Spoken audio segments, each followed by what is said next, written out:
How a business makes investment decisions. Business finance is about how a business funds operations, manages its cash flow, makes investment decisions, and how a business generates and realizes shareholder value. How does a business make investment decisions? In Section 5, I will address investing from three distinct perspectives. The perspective of a business owner.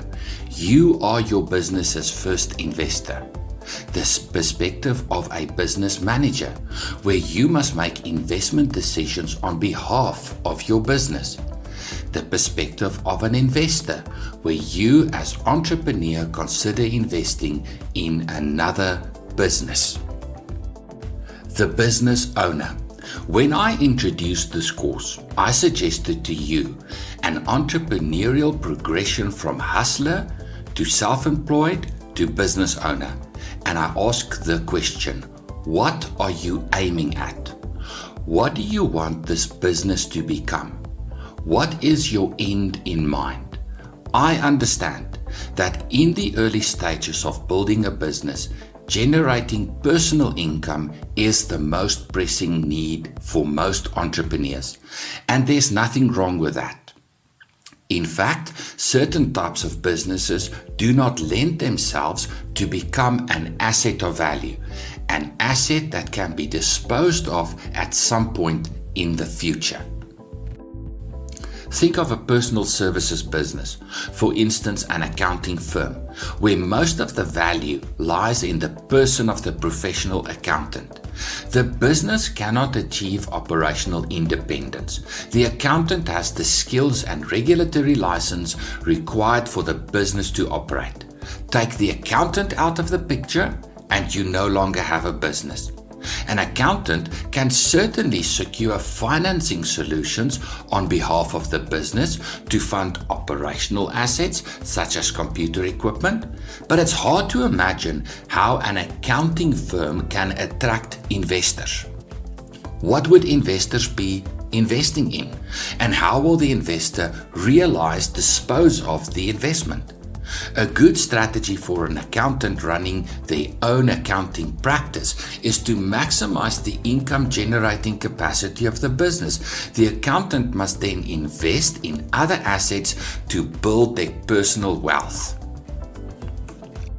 However, many other types of businesses have the potential to become an asset of value, but sadly, very few entrepreneurs take the steps to successfully develop their business into an asset of value that can be disposed of at some point in the future. Why?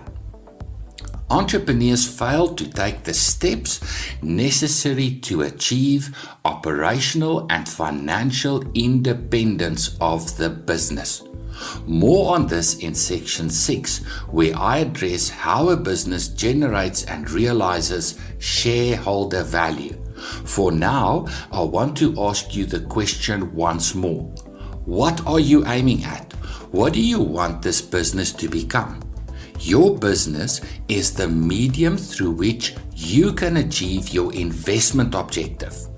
What steps must you take to develop your business into an asset of value? Business investments. At the early stages of a business's development, cash flow is tight. Most businesses will use every cent to fund trading activities and hopefully generate increasing profits over time. As the business matures, surplus capital may be used to fund operational assets with a view to building the internal capacity within the business. The business continues to grow organically, using surplus cash reserves to extend its product range into new markets and invest in research and development. At some point, the business is ready to step up to the next level, to go from an organic growth strategy to an accelerated growth strategy. To achieve this, the business owner may consider securing debt finance or investment finance or a combination of both. The business may use the capital raised from these efforts to fund the acquisition of a commercial property instead of renting from a landlord. This type of asset differs from operational assets in that operational assets, by their nature, depreciate over time, whereas a commercial property appreciates over time. This positively contributes to the strengthening of the business's balance sheet and positions the business better to negotiate with suppliers and funders. The timing of this decision is very important. The savvy business owner will only take this decision when he is satisfied that the business has sufficient cash reserves to fund its growth strategy. Another aspect to consider is the product life cycle. When a product is in the introductory stage, the business must invest considerable resources. Think of the marketing strategy to achieve customer acceptance of the new product. As the product enters the growth stage of the product life cycle, the business must invest in building capacity. Think of operational assets within the business to meet the growing demand. And as the product reaches the mature stage in the product life cycle, the business must invest in efficiencies to remain price competitive. As the product enters the decline stage in the product life cycle, the focus shifts to moving as much stock as possible by offering the product at lowest possible costs. At the latter stages of the product life cycle, the business owner may decide that it's no longer viable to invest in expanding the capacity of the business to produce products, and that it becomes more attractive to invest in other assets with a view of building the balance sheet value of the business. Think of the fast food chain McDonald's. Most of the balance sheet value of McDonald's does not lie in the brand or the fast food outlets, but in commercial properties. The owners made the strategic decision to acquire land on which to erect fast food outlets. Today, McDonald's is not a fast food chain, but a property management company. Business investments. Why would a business invest in other businesses? Regional expansion. A business may want to expand its regional footprint. Instead of establishing outlets in other regions, the business may decide to acquire existing businesses in the targeted regions. Product range expansion. A business may want to expand its product range. Instead of building a new infrastructure alongside its current operations, it may be viable to acquire another business that is currently producing the desired product.